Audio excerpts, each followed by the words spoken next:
네 딸년 인생 끝장나는 거 보고 싶어? 똑바로 해. 연매출 100억대 자산가가 되어 3년 만에 몰래 귀국한 날, 제 신혼집 화장실에서 들려온 시어머니의 앙칼진 목소리였어요. 살짝 열린 문틈 사이로 본 광경은 참혹했습니다. 친정엄마가 좁은 바닥에 쪼그려 앉아 낯선 여자의 속옷과 아기 옷을 손빨래하고 있었거든요. 심지어 거실엔 제 남편이 처음 보는 아기를 안고 젊은 내연녀와 다정하게 웃고 있었어요. 피가 거꾸로 솟는 것만 같았지만 침착하게 돌아서서 전화 한 통을 걸었습니다. 그리고 몇 분 뒤 짐승만도 못한 시댁 식구들은 제 발밑에 엎드려 제발 살려만 달라며 피눈물을 흘리고 있었죠. 과연 저는 어떤 선택을 했을까요? 사연 시작 전에 구독 버튼을 눌러주시고 어디서 듣고 계신지 댓글에 남겨주세요. 그곳에 늘 행운이 가득하길 바라겠습니다. 5년 전 사랑했던 남편 강민준과의 상견례가 있던 날이에요.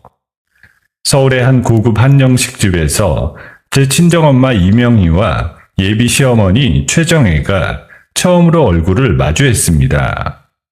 그런데 두 분이 서로의 얼굴을 확인하는 순간 방 안의 공기가 차갑게 얼어붙었어요.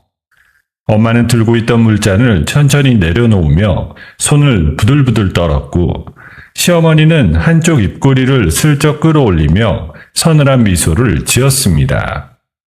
어머, 사돈. 이렇게 뵙게 되니 참 반갑네요.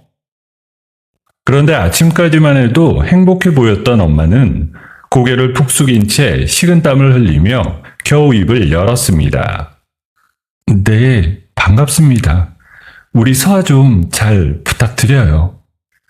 저는 그 미묘한 기류를 그저 처음 만난 두 어른의 어색함이라고만 생각했어요. 민주는 제 옆에서 환하게 웃으며 분위기를 풀려고 애를 썼죠. 장모님, 서아 음식 솜씨가 얼마나 좋은지 몰라요. 제가 서아 식당 단골이었거든요. 상견례가 끝난 뒤 제가 들뜬 목소리로 말하자 엄마는 저를 물끄러미 바라보며 억지로 미소를 지었습니다. 엄마, 어머님이 얼마나 잘해주시는지 알아? 나 정말 시집 잘 가는 거야. 집으로 돌아오는 차 안에서도 엄마는 창밖만 바라보며 한참을 말이 없으셨죠. 우리 딸 좋은데 시집 간다니까 엄마가 좀 벅차서 그래. 저는 그 말을 곧이곧대로 믿었습니다. 그렇게 우리는 양가의 축복 속에 결혼식을 올렸어요. 저는 그 무렵 작은 식당을 하나 운영하고 있었습니다. 새벽부터 시장에 나가 직접 재료를 고르고 하루 종일 주방에 서서 손님들에게 음식을 내어주는 그 일을 저는 정말 사랑했어요.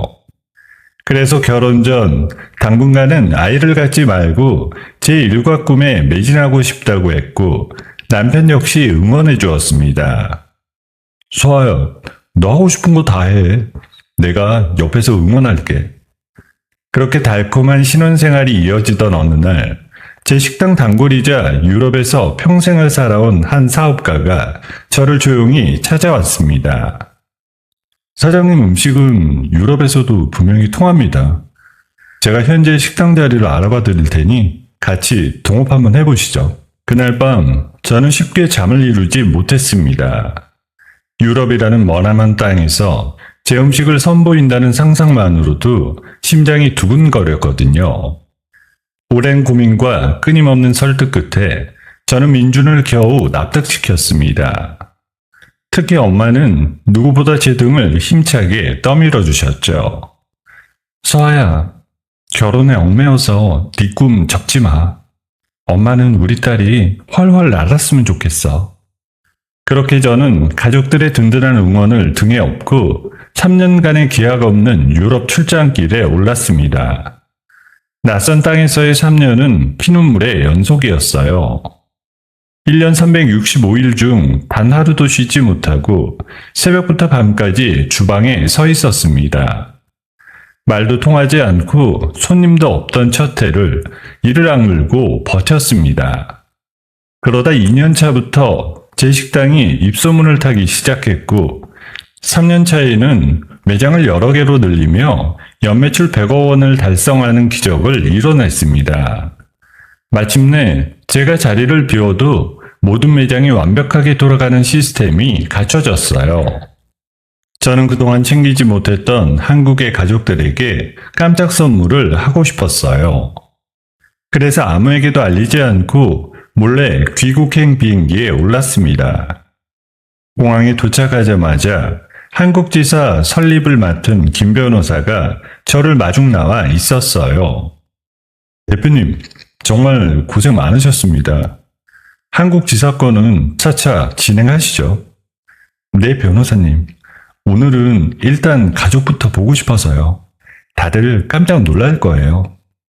짧은 미팅을 마친 저는 두근거리는 가슴을 안고 남편과 시어머니가 머물던 신혼집으로 발걸음을 재촉했어요. 도어락 비밀번호를 누르고 들어선 거실에서 저는 그 자리에 얼어붙고 말았습니다. 낯선 아기 용품들이 바닥에 널브러져 있었고 소파에는 처음 보는 젊은 여자가 시어머니와 함께 다정하게 과일을 먹으며 텔레비전을 보고 있었거든요. 머릿속이 새하얗게 변했습니다. 그때 화장실 쪽에서 물소리가 들려왔어요. 저는 홀린 듯 그쪽으로 다가갔습니다. 좁은 욕실 바닥에 쪼그려 앉아 아기 옷과 젊은 여자의 속옷을 손빨래하고 있는 앙상한 뒷모습. 제 친정엄마 이명이었어요. 저는 숨이 멎는 듯한 충격에 들고 있던 캐리어를 그만 놓치고 말았습니다. 쿵하는 소리에 놀란 시어머니와 젊은 여자가 뒤를 돌아보며 경악했고 화장실에서 나온 엄마는 저를 보자마자 다리에 힘이 풀려 그 자리에 털썩 주저앉았습니다. 당신 누구야? 그리고 저 아기는 또 뭐냐고. 제가 떨리는 손을 부여잡고 젊은 여자를 향해 소리쳤어요. 바로 그때 퇴근하고 현관문을 열고 들어오던 민준이 저와 눈이 마주쳤습니다. 민준은 들고 있던 서류 가방을 바닥에 떨어뜨리며 얼굴이 사색이 되었죠. 소아야, 너 언제... 이게 아니라 내가 설명할게. 민준이 횡설수설하며 변명을 늘어놓는 사이 시어머니는 오히려 뻔뻔하게 태세를 바꿨습니다. 집안을 3년이나 비운 게 누군데? 며느리가 자리를 비웠으니 이런 일이 생기는 거 아니냐? 시어머니가 젊은 여자를 감싸며 제게 삿대질을 했습니다. 엄마는 눈물을 뚝뚝 흘리며 제 눈치만 살폈어요. 서아야, 미안하다. 다 이 엄마 죄야. 다 엄마 잘못이야. 저는 더 이상 이 미쳐버린 공간에 단 1초도 있을 수가 없었습니다. 엄마, 일어나. 나랑 가자. 지금 당장. 저는 극도의 공포에 질려있는 엄마의 손을 강제로 붙잡아 일으켰어요. 그리고 짐도 풀지 않은 채 캐리어를 끌고 신혼집 문을 박차고 나왔습니다. 엄마의 차갑게 식은 손이 제 손 안에서 가늘게 떨리고 있었어요. 신혼집을 빠져나온 그날 밤이었어요. 저는 엄마를 모시고 시내의 한 호텔로 향했습니다. 엄마는 차 안에서 한마디도 하지 못한 채 그저 두 손만 만지작거리고 있었어요. 호텔방에 도착해 엄마를 침대에 눕히고 나서야 저는 엄마의 얼굴을 제대로 들여다볼 수 있었습니다. 3년 사이 엄마는 몰라보게 야위어 있었어요. 골은 움푹 패였고 손등은 거칠게 갈라져 있었죠. 저는 그 손을 가만히 붙잡고 밤새도록 엄마를 추궁했습니다. 엄마, 도대체 무슨 일이야? 왜 엄마가 그 집에서 그러고 있냐고, 응? 엄마는 한참을 입을 꾹 다물고만 있었어요. 제가 몇 번이고 흔들고 매달리자 엄마는 결국 떨리는 입술을 열었습니다. 서아야, 사실은 말이다. 그 사람 네 시어머니 최정혜. 엄마랑 고등학교 동창이야. 저는 순간 제 귀를 의심했어요. 동창? 그게 무슨 말이야? 두 분이 아는 사이였다고? 엄마는 천천히 고개를 끄덕이며 눈을 질끈 감았습니다. 그냥 동창이 아니야. 그 사람은 학창시절 내내 이 엄마를 죽도록 괴롭힌 사람이었어. 엄마의 입에서 흘러나온 이야기는 제 상상을 훨씬 뛰어넘는 것이었어요. 최정혜는 고등학교 시절 엄마를 끔찍하게 괴롭힌 학교폭력 가해자였고, 엄마는 그 지옥 같은 시간을 견뎌낸 피해자였던 겁니다. 상견례 날 두 사람이 얼어붙었던 이유가 그제야 모두 이해가 됐어요. 그날 상견례장에서 그 얼굴을 다시 봤을 때 엄마는 심장이 멎는 것 같았어. 하지만 네가 그렇게 행복해하는데 어떻게 그 말을 하겠니? 저는 엄마의 손을 덕과 움켜쥐었습니다. 그럼 내가 유럽 간 사이에 그 여자가 엄마한테 무슨 짓을 한 거야? 엄마는 더 이상 버티지 못하고 그동안 가슴에 묻어둔 모든 것을 토해내기 시작했어요. 제가 유럽으로 떠나자마자 최정혜는 엄마를 신혼집으로 불러들였다고 했습니다. 그러고는 어디서 구했는지 모를 사진 몇 장을 엄마 앞에 들이밀었다는 거예요. 그 여자가 사진을 보여주는데 네가 유럽에서 다른 남자들이랑 바람을 피운다는 사진이더라. 엄마는 그게 가짜인 줄도 모르고. 저는 머리를 세게 얻어맞은 기분이었어요. 그게 무슨 말도 안 되는 소리야. 나는 거기서 잠잘 시간도 없이 일만 했는데. 알아. 엄마도 알지. 그런데 그 사진이 어찌나 감쪽 같던지. 그 여자가 뭐라고 한 줄 아니? 엄마는 그날의 협박을 떠올리며 온몸을 부들부들 떨었습니다. 최정혜는 엄마의 얼굴 앞에 사진을 흔들며 악랄한 목소리로 속삭였다고 했습니다. 당장 이 사진을 인터넷에 쫙 퍼뜨려서 네 딸년 인생 완벽하게 총치게 해줄까? 엄마는 그 말 앞에서 무너질 수밖에 없었습니다. 딸이 3년간 피땀 흘려 쌓아 올린 모든 것이 하루아침에 무너질까봐 엄마는 두려움에 그만 시키는 대로 하고 말았던 거예요. 엄마가 어리석었어. 그 사진 한 장에 속아서 너 잘 되라고 한 게 결국 너를 망치는 길이었는데. 그날 이후 엄마의 3년은 사람의 삶이 아니었어요. 최정혜의 지시에 따라 신혼집에 들어가 살면서 남편 민중과 처음 보는 그 젊은 여자, 그리고 그들 사이에서 태어난 아기까지 수발드는 노예이자 식모로 전락해 있던 거예요. 새벽에 일어나 밥을 짓고 빨래를 하고 아기 귀저귀를 갈고 그 여자의 속옷까지 손빨래하면서 말입니다. 엄마가 왜 그래야 했어? 왜 나한테 전화 한 통을 안 했어? 왜? 저는 엄마를 끌어안고 함께 통곡했어요. 전화하면 네가 다 버리고 돌아올 거 아니야. 네가 그렇게 힘들게 일군 건데 엄마가 어떻게 그래? 저는 엄마의 앙상한 등을 쓸어내리며 입술을 깨물었습니다. 가슴 속에서 뜨거운 분노가 활활 타오르기 시작했어요. 날이 밝자 저는 잠 한숨 자지 못한 채 자리에서 일어났습니다. 울고만 있을 수는 없었어요. 저는 가장 먼저 제가 3년간 한국으로 보낸 돈의 행방부터 추적하기로 마음먹었습니다. 생활비 명목으로 또 한국 지사 준비 자금 명목으로 적지 않은 돈을 꼬박꼬박 송금해 갔거든요. 엄마, 여기서 푹 쉬고 있어. 나 잠깐 다녀올 때가 있어. 저는 곧장 거래은행으로 향했습니다. 그리고 지난 3년간의 거래 내역을 한 장 한 장 출력해 들여다봤어요. 숫자들을 따라가던 제 손끝이 점점 차갑게 식어갔습니다. 제가 보낸 돈은 단 한 푼도 제대로 된 곳에 쓰이지 않았더라고요. 저는 곧바로 사설탐정사무소를 찾아갔습니다.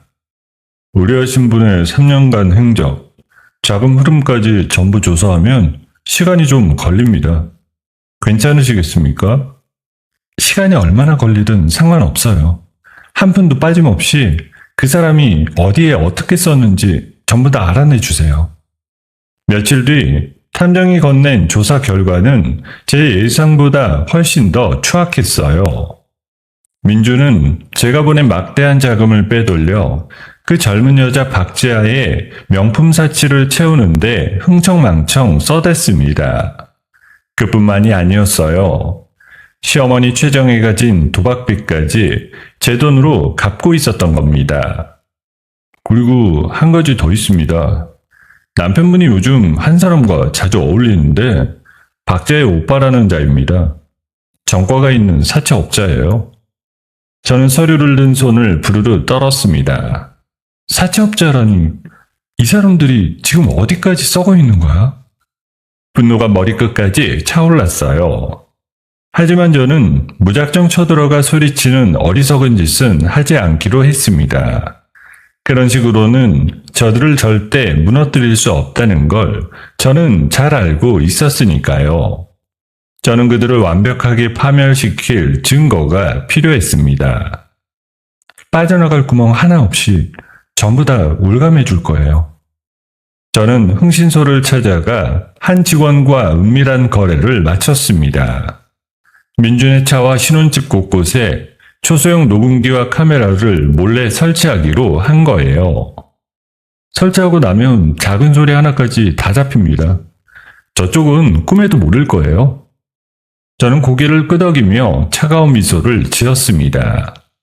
그들이 저를 빈털터리로 만들려 음모를 꾸미고 있던 바로 그 시각에 저 역시 그들의 숨통을 조일 덫을 하나씩 놓기 시작한 거예요.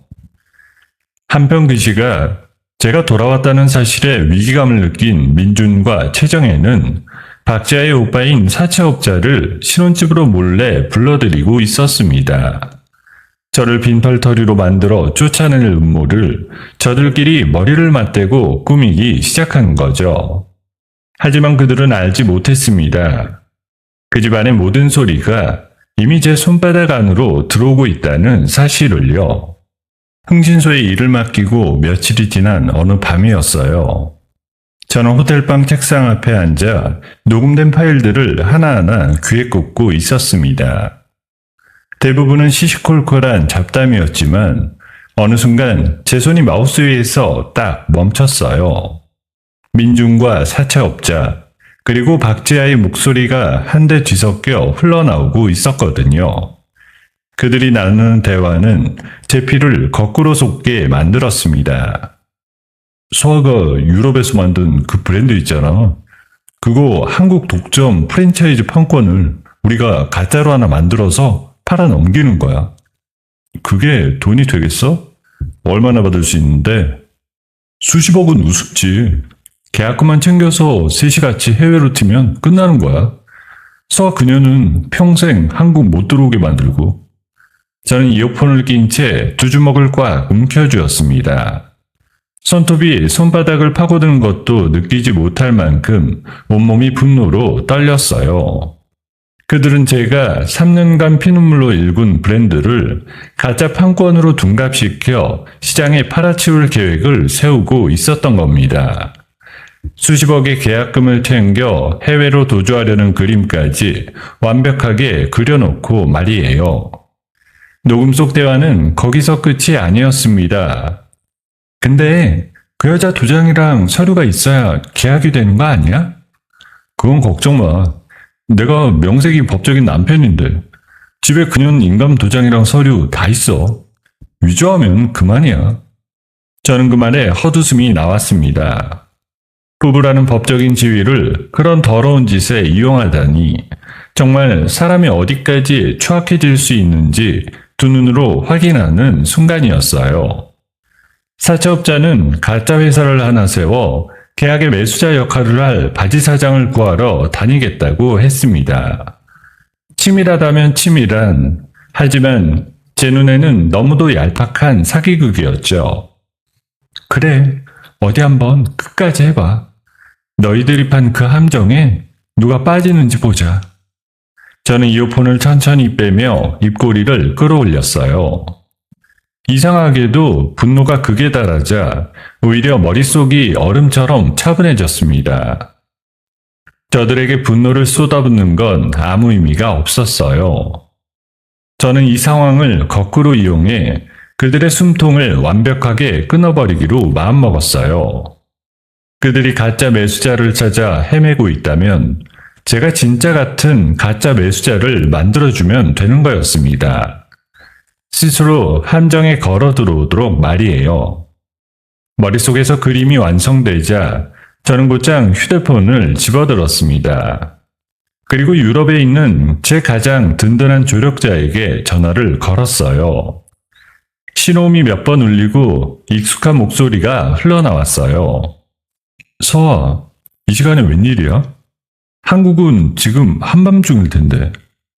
리차드는 제가 유럽에서 첫 가게를 열 때 누구도 저를 거들떠보지 않던 그 시절에 제 가치를 알아보고 거액을 투자한 사람이었어요. 글로벌 벤처 캐피털을 이끄는 대표이자 제 사업의 진짜 주인이라 해도 좋을 만큼 든든한 동반자였죠. 리차드, 미안하지만 급한 일이야. 당신 도움이 필요해. 저는 그동안 한국에서 벌어진 일들을 차분하게 모두 털어놓았어요.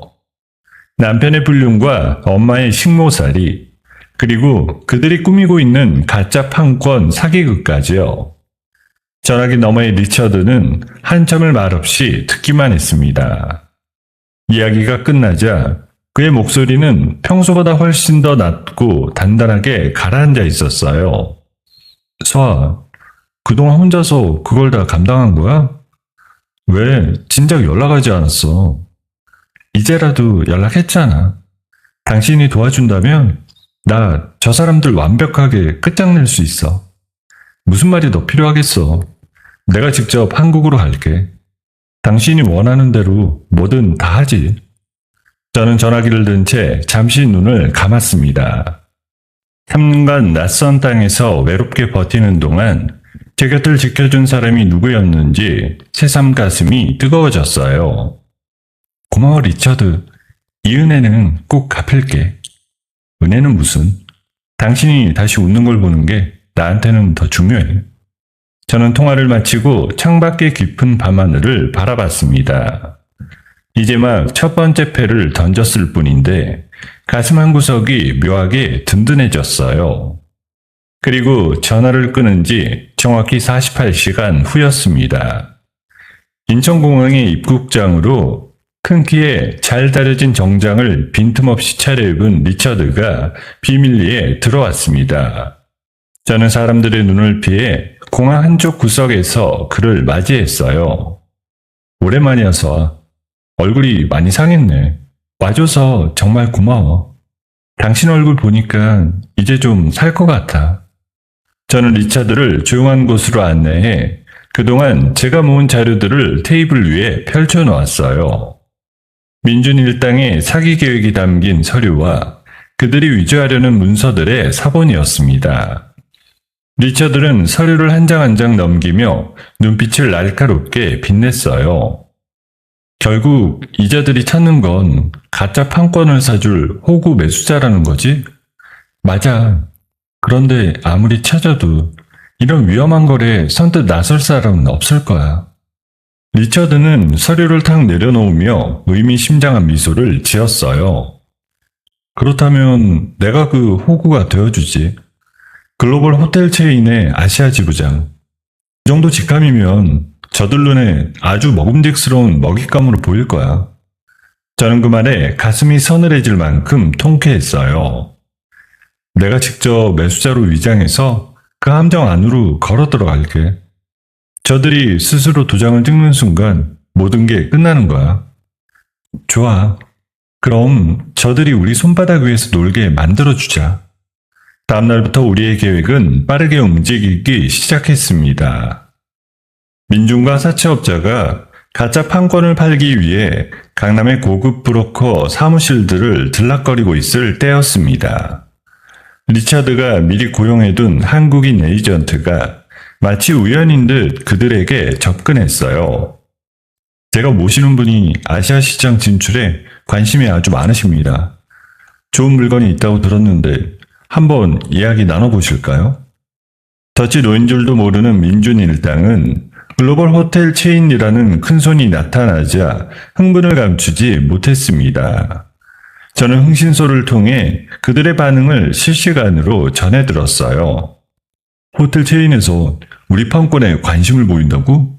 그것도 50억을 부른다고?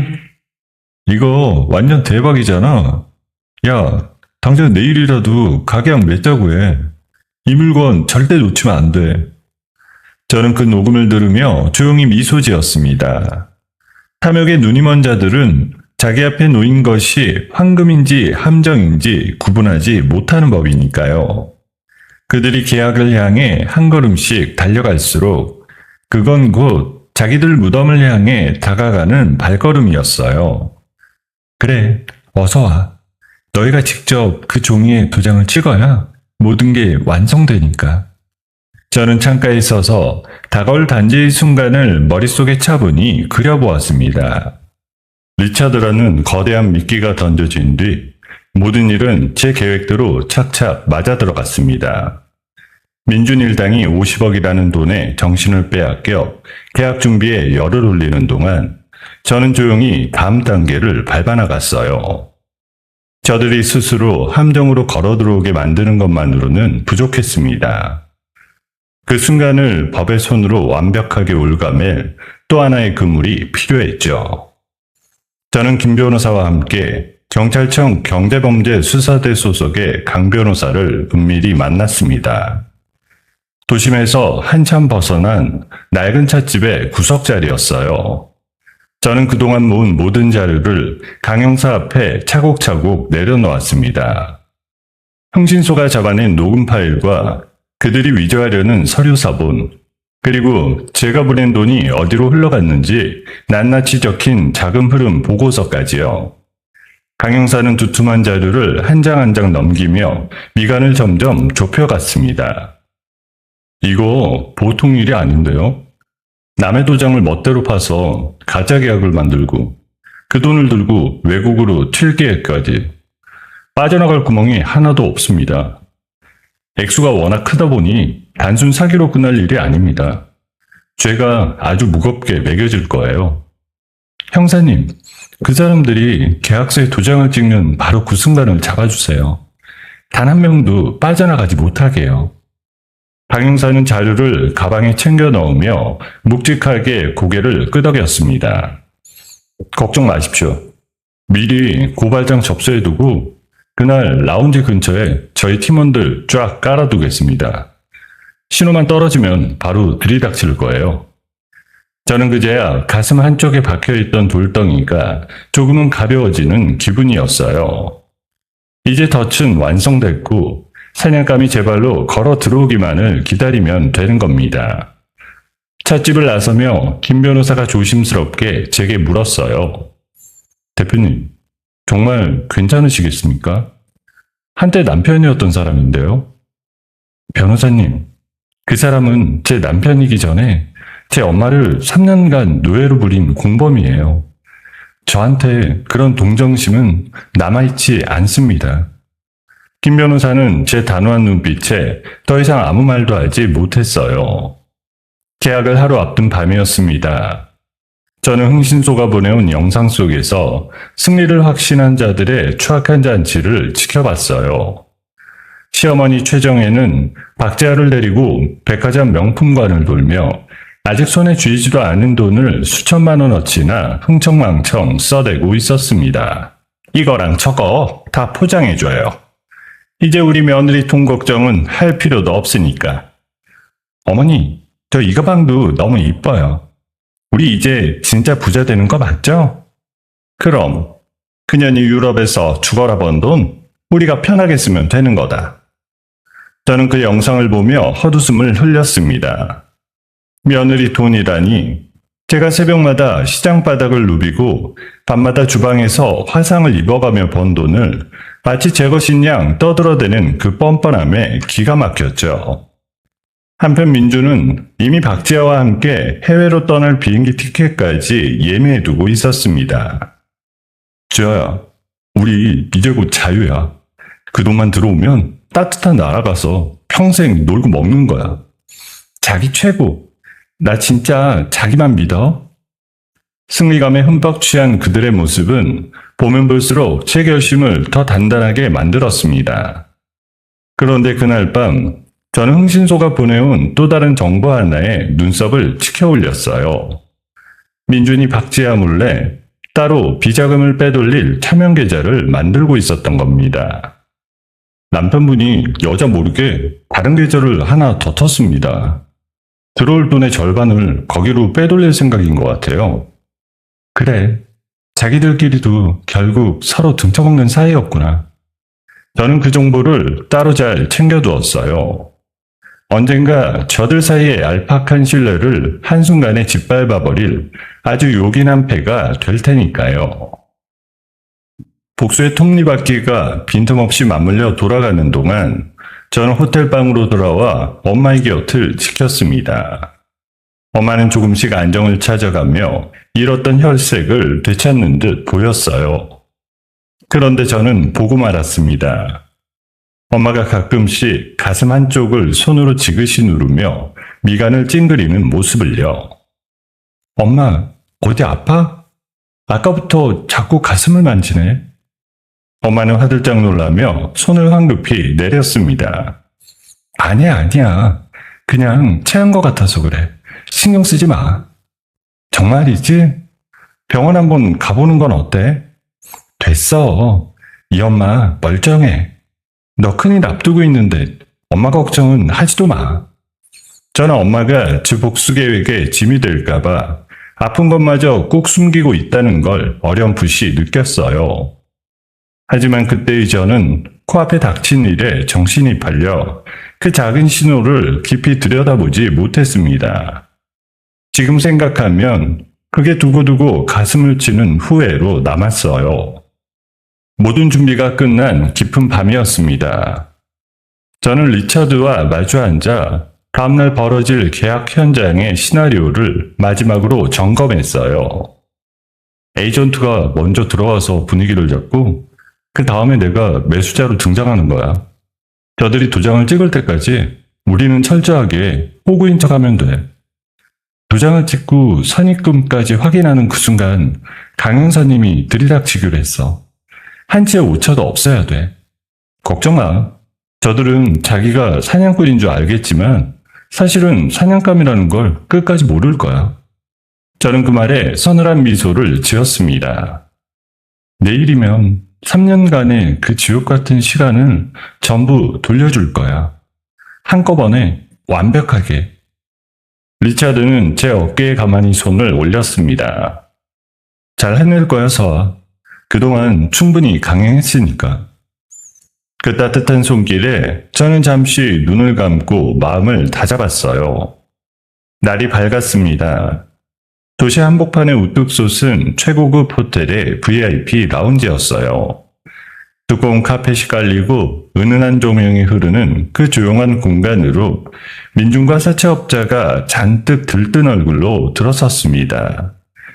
그리고 그 맞은편에는 글로벌 호텔 체인 아시아 지부장으로 완벽하게 위장한 리차드의 에이전트가 여유로운 미소를 띤 채 앉아 있었어요.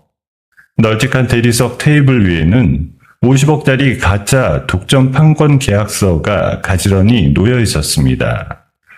자, 시간 끌고 있습니까? 서로 좋은 게 좋은 거 아닐까요? 바로 진행하시죠. 그러시죠. 저희 지부장님께서도 이 물건을 아주 마음에 들어 하셨습니다. 보는 눈이 있으시네. 이만한 물건이 시장에 또 어디 있겠습니까?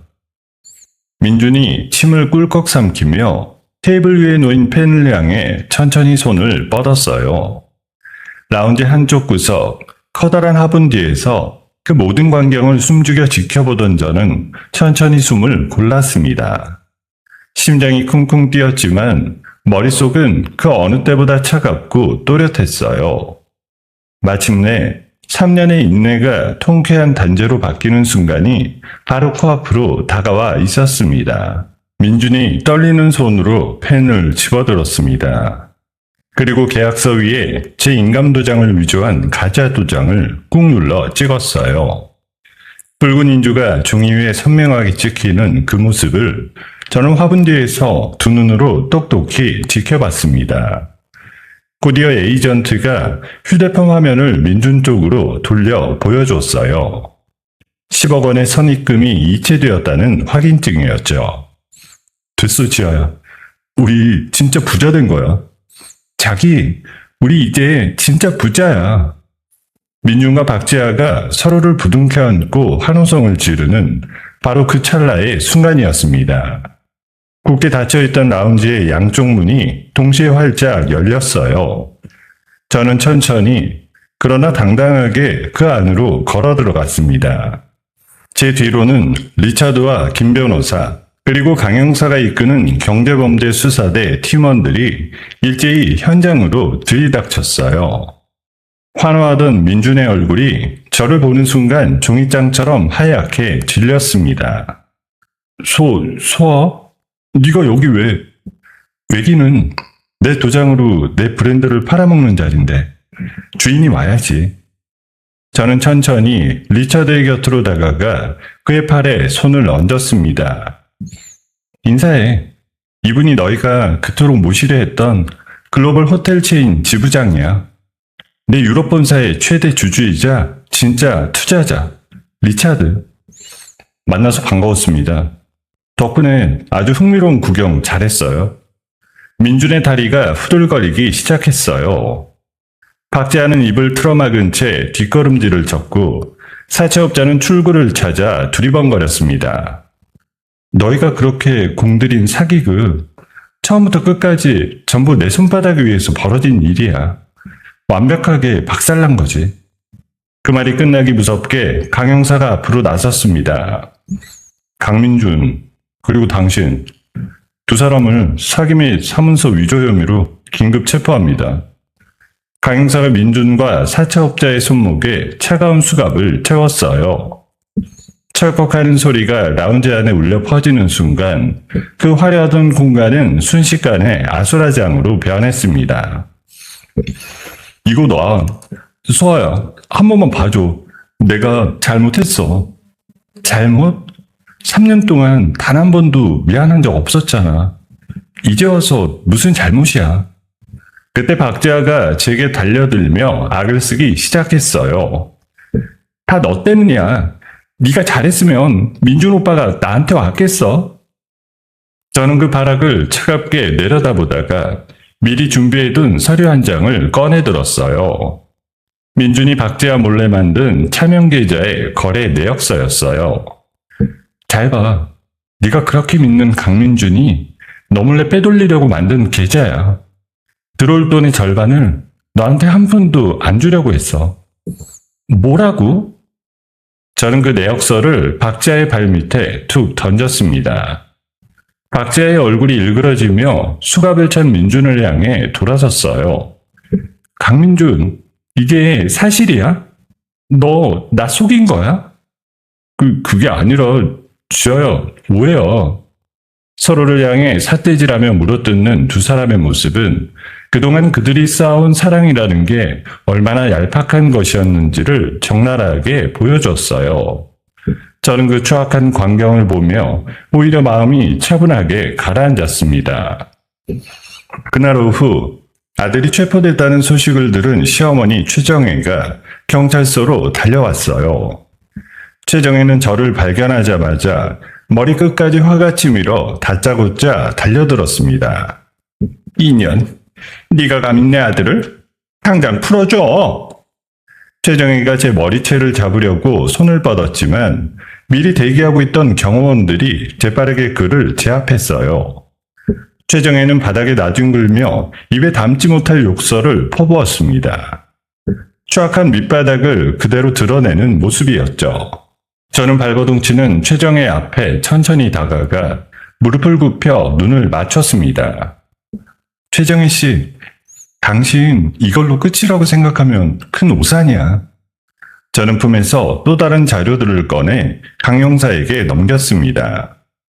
3년 전 우리 엄마를 협박했던 그 조작 사진의 원본 파일, 그리고 최정혜가 학창시절 우리 엄마에게 저지른 학교폭력을 증언하는 동창들의 녹취록이었어요. 우리 엄마를 협박한 증거, 그리고 당신이 학교 다닐 때 우리 엄마한테 무슨 짓을 했는지 다 여기에 있어. 그건 협박에 사기 방조에 당신이 평생 갚아야 할 죄값 이제부터 천천히 치르게 될 거야.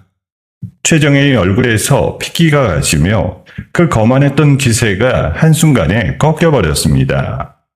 저는 더 이상 그를 거들떠보지 않고 자리에서 일어섰어요. 마침내 민준 일당이 유치장에 수감되는 모습을 저는 두 눈으로 똑똑히 지켜봤습니다. 차가운 철장 안으로 그들이 하나둘 들어가는 모습을 보고 나서야 저는 그제야 참고 있던 숨을 길게 내쉬었어요. 가슴 한쪽이 뻥 뚫리는 듯한 통쾌함과 형용할 수 없는 허탈함이 동시에 밀려왔습니다. 3년간의 지옥 같던 시간에 대한 1차적인 복수가 마침내 완벽하게 성공한 순간이었어요. 며칠 뒤 이 사건은 언론을 통해 세상에 알려졌습니다. 100억대 자산가인 여성 CEO의 재산을 노린 남편의 추악한 사기극. 기사들은 하나같이 그렇게 제목을 달았어요. 놀랍게도 이 일이 알려지면서 제 브랜드의 인지도는 오히려 치솟았습니다. 수많은 사람들이 제 편에 서서 응원의 목소리를 보내주었고 여론은 완벽하게 저를 향해 돌아섰어요. 호텔방으로 돌아온 저는 엄마의 손을 꼭 잡았습니다. 엄마, 이제 다 끝났어. 그 사람들 전부 죗값 치르게 될 거야. 고생했다 우리 딸. 정말 고생 많았어. 저는 지옥 같았던 과거를 청산한 기념으로 엄마를 모시고 리처드와 함께 제주도로 향했습니다. 푸른 바다가 한눈에 내려다 보이는 최고급 풀빌라였어요. 따뜻한 햇살 아래 엄마는 오랜만에 환하게 웃었습니다. 서아야, 여기 정말 좋다. 엄마 이런데 처음 와봐. 앞으로 더 좋은데 많이 다니자. 엄마, 우리 이제 행복할 일만 남았어. 리차드도 곁에서 따뜻한 미소로 우리를 바라봤어요. 3년 만에 처음으로 저는 온전하고 평화로운 가족의 행복을 만끽했습니다. 그때는 정말 이 평온이 영원히 계속될 줄로만 알았어요. 제주도에서의 달콤한 휴가를 마치고 돌아온 지 한 달이 흐른 뒤였습니다. 저는 본격적으로 민준을 상대로 이혼 소송에 들어갔어요. 남편의 불륜과 사기 행각이 이미 만천하에 드러난 터라 소송은 처음부터 끝까지 저에게 유리한 쪽으로 흘러갔습니다. 대표님, 이대로라면 위자료는 물론이고 재산 분할에서도 저쪽은 한 푼도 못 가져갑니다. 당연하죠. 그 사람한테 줄 건 단 한 푼도 없어요.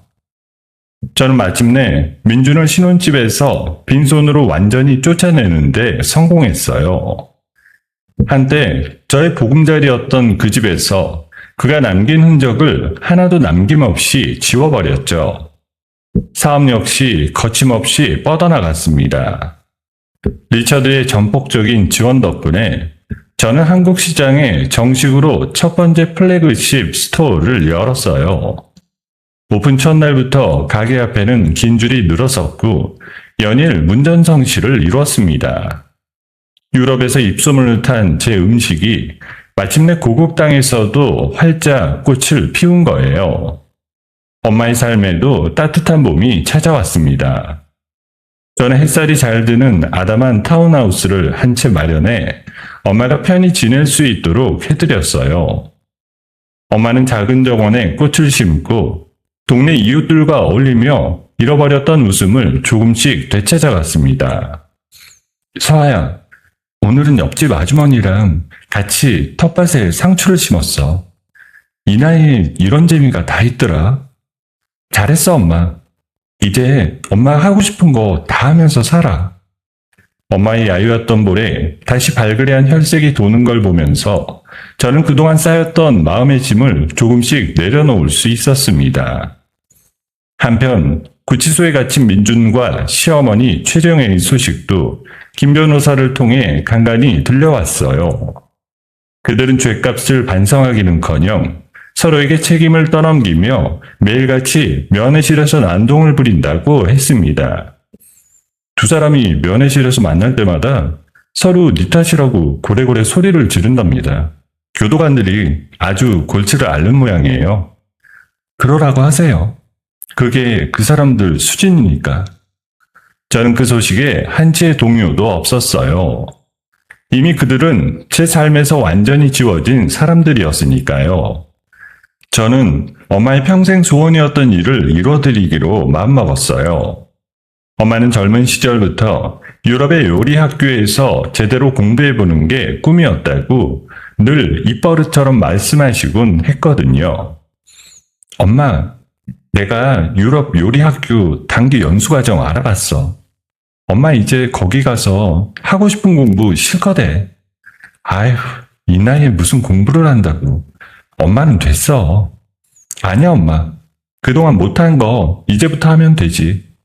엄마 인생은 이제부터가 진짜 시작이야.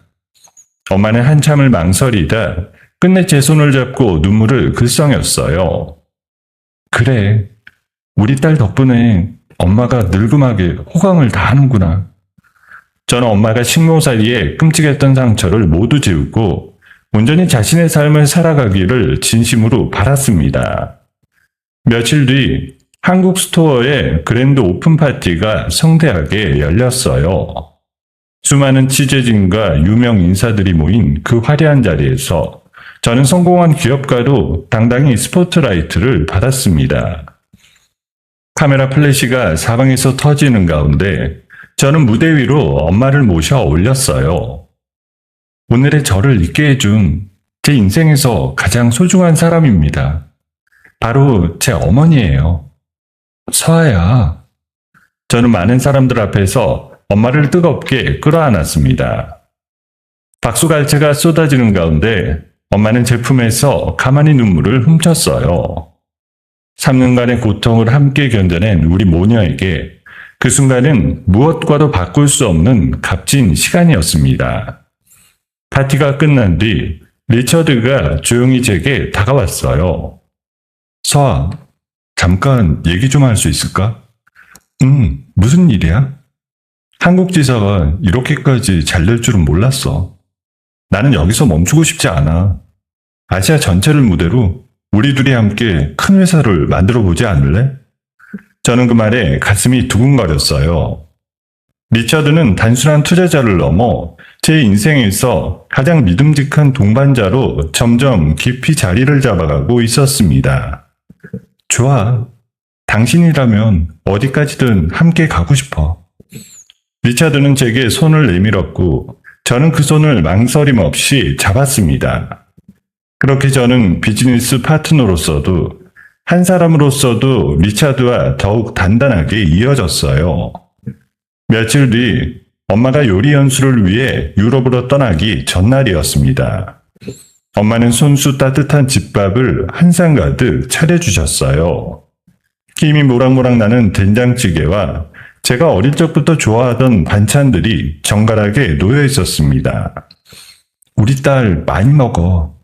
엄마가 떠나 있는 동안 끼니 거르지 말고. 엄마야말로 거기 가서 밥 잘 챙겨 먹어. 너무 무리하지 말고. 엄마는 밥을 먹는 저를 가만히 바라보다가 문득 젖은 목소리로 입을 열었습니다. 서아야, 엄마가 살면서 잘한 일이 딱 하나 있다면 그건 바로 너를 낳아서 이렇게 키운 거야. 너는 엄마 인생에서 가장 큰 성공이었어. 엄마, 저는 숟가락을 내려놓고 엄마의 거친 손을 가만히 어루만졌어요. 모든 것이 완벽하게 제자리를 찾은 것만 같았습니다. 제 인생의 가장 찬란한 황금기가 이대로 영원히 이어질 것만 같은 평온함이 우리를 감쌌어요. 저는 엄마와 함께 연수 가방을 차곡차곡 꾸리며 앞으로 펼쳐질 행복한 미래를 마음껏 그려봤습니다. 그렇게 평화로운 어느 주말 오후였어요. 저와 엄마는 거실 소파에 나란히 앉아 따뜻한 차를 마시며 도란도란 이야기를 나누고 있었습니다. 그런데 그 순간이었어요. 이야기를 하던 엄마의 얼굴이 갑자기 하얗게 질리기 시작했습니다. 서아야, 엄마가 갑자기 가슴이... 엄마 왜 그래? 엄마는 가슴 한쪽을 움켜쥐며 극심한 통증을 호소하더니 그대로 제 눈앞에서 스르르 의식을 잃고 쓰러지고 말았습니다.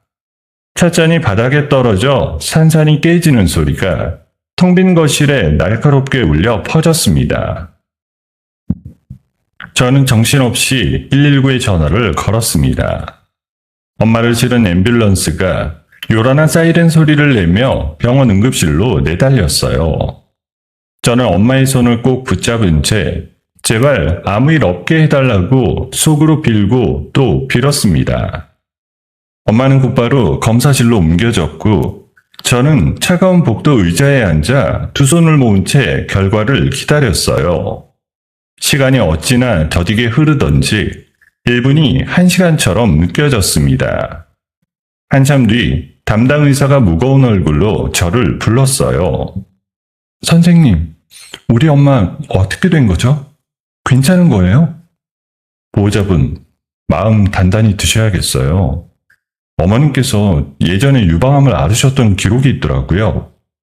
저는 그 말에 가슴이 철렁 내려앉았어요. 네, 맞아요.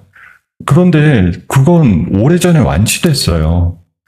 그게 극심한 스트레스로 인해 그 암이 다시 재발했습니다. 그것도 상당히 진행된 상태예요. 저는 다리에 힘이 풀려 그 자리에 주저앉을 뻔했습니다. 그게 무슨 말이에요? 우리 엄마 다 나았다고 했잖아요. 어떻게 그럴 수가 있어요? 머릿속이 새하얗게 변하면서 의사의 목소리가 멀게만 들렸어요. 완치됐던 암이 극심한 스트레스 때문에 다시 깨어나 온몸으로 퍼지고 있다는 얘기였습니다. 저는 비틀거리며 병원 복도벽에 기대 그대로 무너져 내렸어요. 엄마가 왜 그런 스트레스를 받았는지 저는 너무도 잘 알고 있었으니까요. 3년 동안 최정혜의 협박에 시달리며 그 집에서 노예처럼 식모살이를 한 시간들, 매 순간 딸을 지키겠다는 일념으로 견뎌온 그 지독한 긴장감이 결국 엄마의 몸속에 잠들어 있던 병마를 다시 깨워버린 겁니다. 다 나 때문이야. 내가 유럽만 안 갔어도 엄마가 그런 일을 안 겪었을 텐데. 저는 텅 빈 복도에 주저앉아 두 손에 얼굴을 묶고 한참을 흐느꼈어요. 죄책감이 거대한 파도처럼 밀려와 저를 사정없이 집어삼켰습니다. 그날 이후 저는 회사의 모든 일정을 전부 취소했어요. 리처드에게 잠시 회사를 맡기고 저는 오직 엄마의 곁만을 지켰습니다. 중환자실 앞을 밤낮으로 떠나지 못한 채 저는 거의 넋이 나간 사람처럼 지냈어요. 제대로 먹지도 자지도 못하며 엄마의 투병 생활에만 매달렸죠. 엄마를 살려야 한다는 생각 하나로 저는 세상의 다른 모든 일에 눈을 감아버렸습니다. 바로 그게 제 인생 최대의 빈틈이 되고 말았어요. 제가 엄마 곁에서 정신을 반쯤 놓고 있던 그 사이였습니다. 박재하의 오빠, 그 사채업자가 움직이기 시작한 거예요. 그는 자신이 가진 불법 자금을 모조리 끌어모았습니다. 그 돈으로 거액의 보석금과 가압류에 필요한 현금 공탁금까지 전부 대주었어요. 덕분에 유치장에 갇혀있던 민준일당은 재판이 끝나기도 전에 임시로 풀려나고 말았습니다. 그들은 풀려나자마자 이를 갈며 저에게 반격할 기회를 노리기 시작했어요. 며칠 뒤 김 변호사가 다급한 목소리로 제게 전화를 걸어왔습니다. 대표님, 큰일 났습니다. 강민준이 풀려났어요. 뭐라고요? 그게 무슨 말이에요? 어떻게 풀려나요? 박재하 오빠가 보석금을 댄 모양입니다. 그런데 그게 다가 아니에요. 강민준이 변호사를 새로 선임했는데 아주 악질입니다. 저는 휴대폰을 든 손이 부들부들 떨렸어요. 민준은 풀려나자마자 앙심을 품고 악명 높은 이혼 전문 변호사를 새로 선임했다고 했습니다. 그리고 한 가지 사실을 교묘하게 악용하기 시작했어요. 아직 이혼 판결이 완전히 끝나지 않아 우리가 서류상으로는 여전히 법적인 부부 상태라는 점이었죠. 강민준이 그 점을 노리고 대표님 재산을 공동자산이라고 우기고 있습니다. 설마 그럼 어떻게 되는 거예요? 저는 불길한 예감에 휩싸였습니다. 그리고 그 예감은 가장 끔찍한 형태로 현실이 되었어요. 민주는 제가 엄마의 병간호에 매달려 은행 업무는 신경도 쓰지 못하는 그 틈을 노렸습니다. 부부 공동자산이라는 명목을 내세워 제 한국 내 모든 예금 계좌와 엄마가 사는 타운하우스에까지 기습적으로 가압류를 걸어버린 거예요. 가압류라니, 그게 말이 돼요? 다 내가 번 돈인데. 법적으로는 아직 부부라서. 일단 묶어버리면 푸는데 시간이 걸립니다. 그 사이에 저는 그제야 사태의 심각성을 깨닫고 온몸이 얼어붙었어요. 당장 다음 주에 엄마의 수술과 표적 항암 치료 비용을 결제해야 했거든요. 수천만 원에 달하는 그 돈줄이 민준의 치졸한 법적 꼼수 하나에 하루아침에 꽁꽁 묶여버린 겁니다. 엄마의 목숨이 걸린 그 절체절명의 순간의 말이에요. 그때 민준에게서 전화가 걸려왔습니다. 수화기 너머로 그의 비열한 웃음소리가 들려왔어요. 소아야, 많이 곤란하지? 장모님 병원비 막아야 할 텐데 돈이 다 묶여서 어째? 너 지금 제정신이야? 우리 엄마가 누구 때문에 이렇게 됐는데. 그건 내 할 바 아니고 가압류 풀어주는 조건이 있어. 네 한국지사 지분 50%랑 경영권 다 나한테 넘겨. 그럼 생각해 볼게. 저는 그 악마 같은 협박에 손이 부들부들 떨렸어요. 엄마의 목숨을 볼모로 제가 피땀 흘려 일군 모든 것을 빼앗으려 드는 거였습니다. 그것도 모자라 민주는 또 다른 칼을 꺼내들었어요. 돈으로 매수한 사이버 레카 유튜버들을 동원해 제 회사를 향한 악의적인 가짜뉴스를 퍼뜨리기 시작한 겁니다. 제 가게의 식자재 원산지가 조작됐다는 새빨간 거짓말이었어요. 이 사람이 정말 끝까지. 가짜뉴스는 삽시간에 퍼져나갔습니다. 사람들 사이에서 불매운동이 시작됐고 그렇게 문전성시를 이루던 스토어의 예약이 줄줄이 취소되기 시작했어요. 엄마의 병원비 압박에 회사를 향한 공격까지. 사방에서 칼날이 저를 향해 날아들었습니다. 저는 극도의 분노와 무력감에 온몸이 떨렸어요. 며칠 뒤 민준의 변호사가 보낸 지분 양도각서가 제 앞에 놓였습니다. 저는 그 종이를 앞에 두고 펜을 든 채 한참을 망설였어요. 엄마를 살리려면 당장 저 돈줄을 풀어야 했으니까요. 엄마를 살릴 수만 있다면 이깟 회사가 다 무슨 소용이야. 저는 떨리는 손으로 펜을 들어 각서에 도장을 찍으려 했습니다. 바로 그 순간이었어요. 병실 안에서 산소호흡기를 낀 채 간신히 정신을 차린 엄마가 제 손목을 세게 움켜쥐었습니다. 안 돼. 서아야. 절대 안 돼. 엄마? 엄마 정신이 들어? 엄마는 가쁜 숨을 몰아쉬면서도 그 어느 때보다 또렷한 눈빛으로 저를 바라봤어요. 내 목숨값으로 저 쓰레기들한테 단 한 푼도 줄 수 없어. 차라리 엄마가 죽으면 죽었지 그건 안 돼.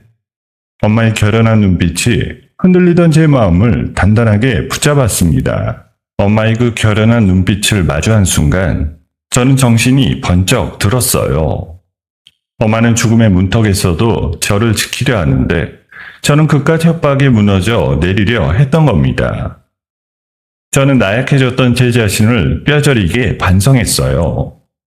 그리고 펜을 내려놓는 대신 그 지분 양도각서를 두 손으로 움켜쥐었습니다. 그래, 엄마 말이 맞아. 저런 쓰레기들한테 단 한 푼도 줄 수 없어. 저는 각서를 갈기갈기 찢어버렸습니다. 조각조각 찢긴 종이를 저는 민준의 변호사가 보는 앞에서 허공에 흩뿌렸어요. 가서 전해. 강민준, 그 사람 손에 들어갈 건 이 회사 지분이 아니라 더 무거운 죗값뿐이라고. 변호사는 새파랗게 질린 얼굴로 황급히 병실을 빠져나갔습니다. 각서를 찢어버린 그 순간부터 저는 다시 예전의 윤서아로 돌아왔어요. 엄마를 살리고 저 추악한 자들을 완전히 끝장낼 진짜 반격이 시작된 겁니다. 저는 곧장 리처드에게 전화를 걸어 한국에서 벌어진 일들을 모두 알렸어요. 전화기 너머로 리처드의 목소리가 분노로 떨려왔습니다. 그자가 끝까지 이런 짓을 벌이는구나. 서아, 돈 문제는 아무 걱정하지 마. 리차드, 한국 계좌가 전부 묶였어. 당장 엄마 수술비가 필요한데. 그 정도는 일도 아니야. 유럽 본사 자금이랑 내 개인 돈 지금 바로 한국으로 보낼게. 민중 그자는 절대 손도 못 댈 돈이야. 리차드는 약속대로 민준이 결코 건드릴 수 없는 유럽 본사의 막대한 자금과 자신의 특별 투자금을 한국으로 긴급하게 우회 송금해 주었어요. 저는 그 돈으로 엄마의 수술비와 최고급 병동 입원비를 단 한 번에 전액 결제해 버렸습니다.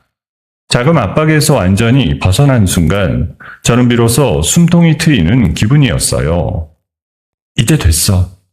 엄마는 내가 무슨 일이 있어도 살릴 거야. 그리고 저 사람들은 내 손으로 완전히 끝장낼 거고. 돈줄에서 자유로워진 저는 이번엔 정면으로 칼을 빼들었어요. 저는 국내 최고 규모의 대형 로펌 기업팀을 통째로 선임했습니다. 수십 명의 날카로운 변호사들이 제 편에 서서 일사불란하게 움직이기 시작했어요. 며칠 뒤 김 변호사가 두툼한 서류를 들고 환한 얼굴로 병원을 찾아왔습니다. 대표님, 강민준이 가압류를 신청할 때 법원에 낸 자금 출처 서류들 있지 않습니까? 저희가 전부 들여다봤는데 이게 다 가짜입니다. 역시 그럴 줄 알았어요. 그 사람한테 정상적인 돈이 어디 있겠어요. 이 정도 증거면 가압류 뒤집는 건 시간 문제입니다. 오히려 역공을 칠 수도 있어요. 로펌 변호사들은 민준이 제출한 서류가 전부 위조됐다는 사실을 명백하게 입증해냈습니다. 가짜 서류로 억지를 부려건 가압류는 변호사들의 융단 폭격 앞에서 단 며칠 만에 강제로 취소되고 말았어요. 묶여있던 제 계좌와 엄마의 타운하우스도 다시 온전히 제게 돌아왔습니다. 저는 거기서 멈추지 않았어요. 변호사님, 강민준을 무고죄랑 소송사기 혐의로 추가 고소해주세요. 그리고 제가 입은 손에 한 푼도 빠짐없이 전부 배상받을 거예요. 알겠습니다. 이번엔 그쪽이 빠져나갈 구멍이 없을 거예요. 저는 민준을 무고 및 소송사기 혐의로 형사 고소하는 동시에 수십억 원에 달하는 손해배상까지 청구했습니다.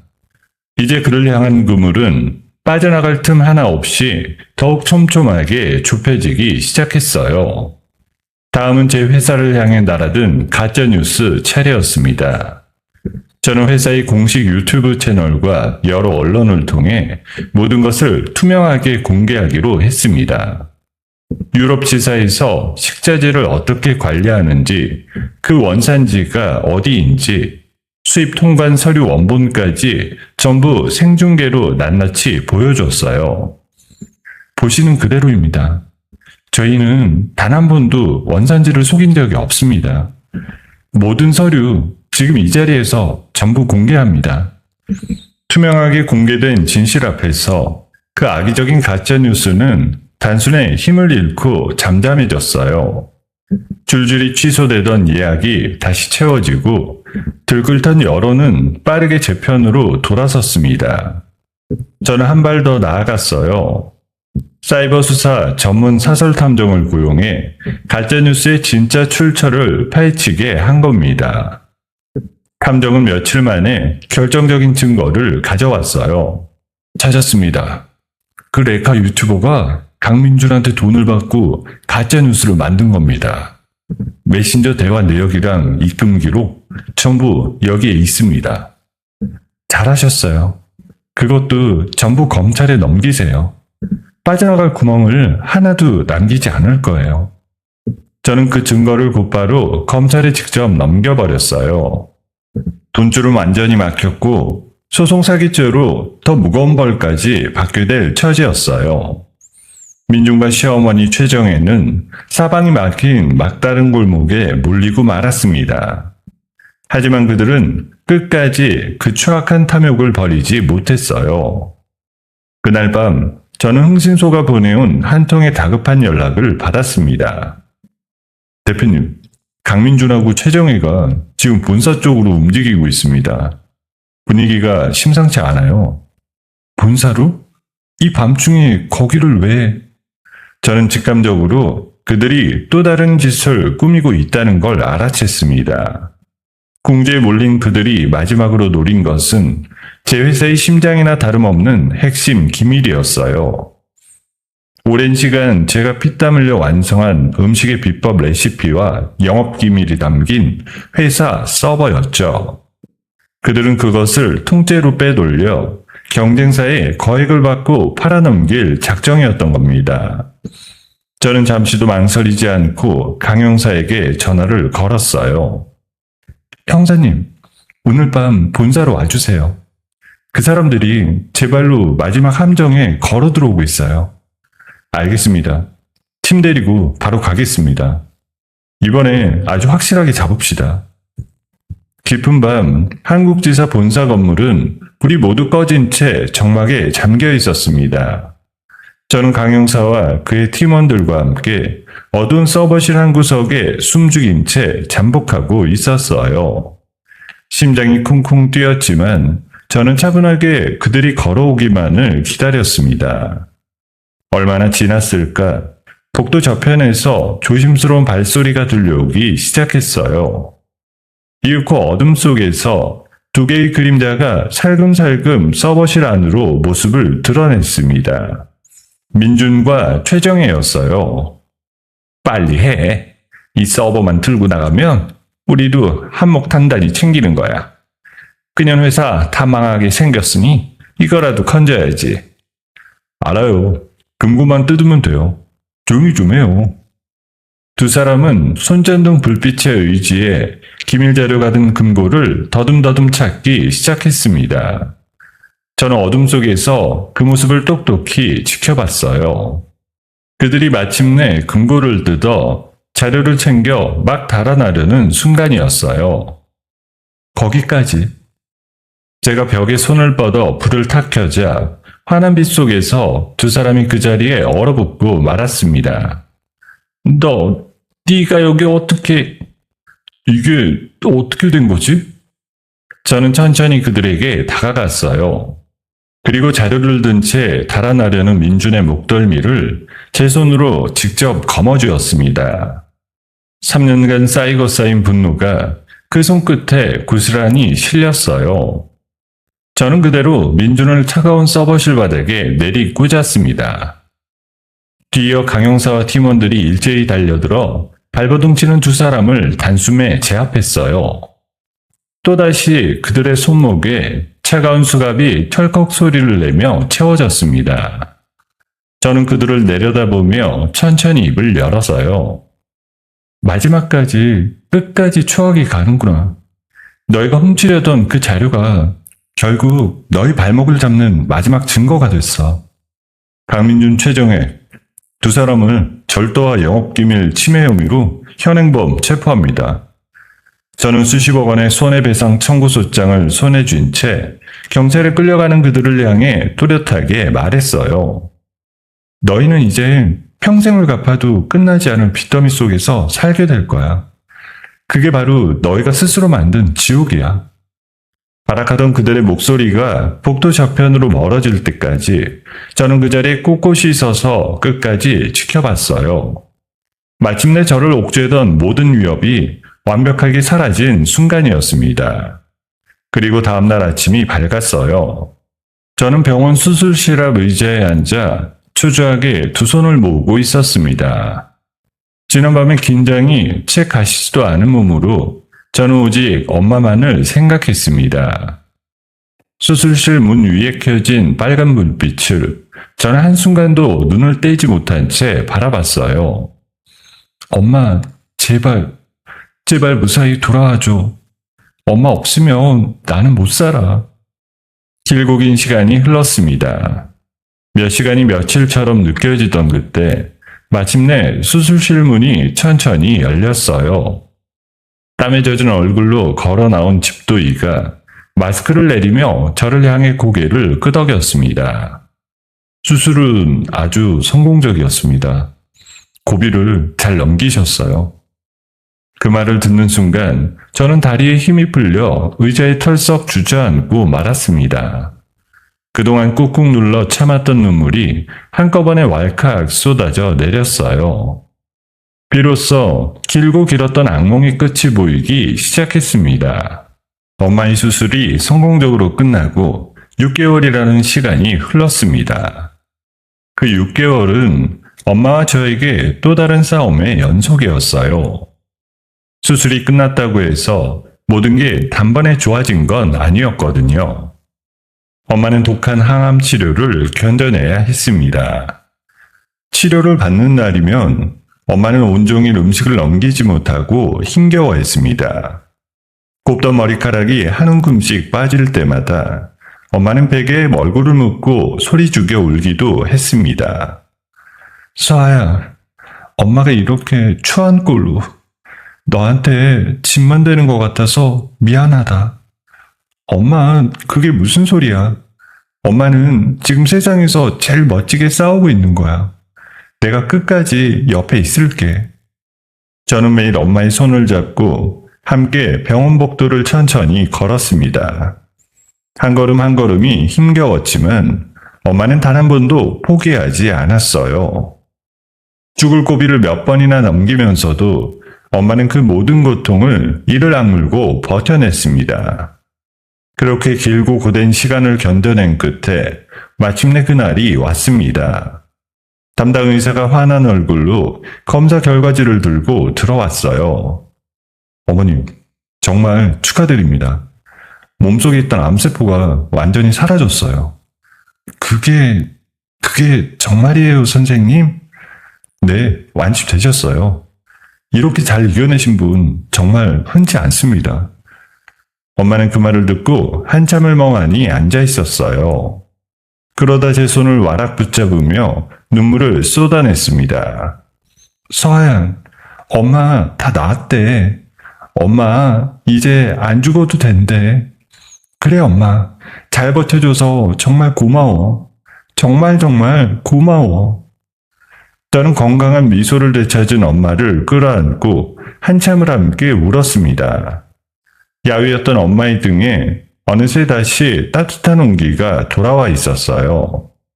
엄마가 병마와 싸우는 그 6개월 동안 법의 심판도 차근차근 진행됐습니다. 먼저 그동안 질질 끌려왔던 이혼 소송이 마침내 끝이 났어요. 저는 단 한 푼의 재산도 민준에게 나눠주지 않고 완벽하게 승소했습니다. 판결문을 받아든 날, 저는 비로소 그 지긋지긋한 인연의 마지막 끈을 끊어냈어요. 이어진 형사재판에서 민준과 박지아는 그동안 저지른 죄의 대가를 톡톡히 치르게 됐습니다. 법정에선 두 사람은 끝까지 서로에게 책임을 떠넘기며 추한 모습을 보였어요. 마지막 순간까지 서로를 물어뜯는 그 모습을 저는 방청석에서 조용히 지켜봤습니다. 결국 민주는 징역 7년, 박재환은 징역 5년의 무거운 형을 선고받았어요. 게다가 제가 청구한 막대한 손해배상금 때문에 두 사람은 파산 신청조차 받아들여지지 않았습니다. 평생을 빚더미 속에서 허덕여야 하는 처지가 되고 만 거예요. 시어머니 최정혜 역시 협박과 사기를 도운 죄로 실형을 피하지 못했습니다. 그런데 교도소에 들어간 최정혜에게는 더 끔찍한 인과응보가 기다리고 있었습니다. 김 변호사가 어느 날 묘한 표정으로 그 소식을 전해줬어요. 대표님, 이거 참 기가 막힌 일인데요. 최정혜가 들어간 교도소에 하필이면 그 사람이 옛날에 괴롭혔던 동창들이 여럿 있답니다. 그래요? 세상 참 좁네요. 그 안에서 매일같이 마주치니 최정혜가 견디질 못한다더라고요. 정신적으로 완전히 무너졌다고 합니다. 저는 그 소식에 별다른 말을 하지 않았어요. 자신이 평생 뿌려온 악행의 씨앗을 그 좁은 담장 안에서 고스란히 되돌려받고 있는 거였으니까요. 돈을 받고 가짜뉴스를 퍼뜨렸던 사이버레카 유튜버들도 무사하지는 못했습니다. 그들의 채널은 영구히 삭제됐고 거액의 벌금까지 물게 됐어요. 오히려 제 외식 브랜드는 이 모든 위기를 정면으로 돌파해낸 정직한 기업이라고 소문이 났습니다. 손님들의 발길이 끊이지 않으면서 매출은 예전에 2배가 넘게 껑충 뛰어올랐어요.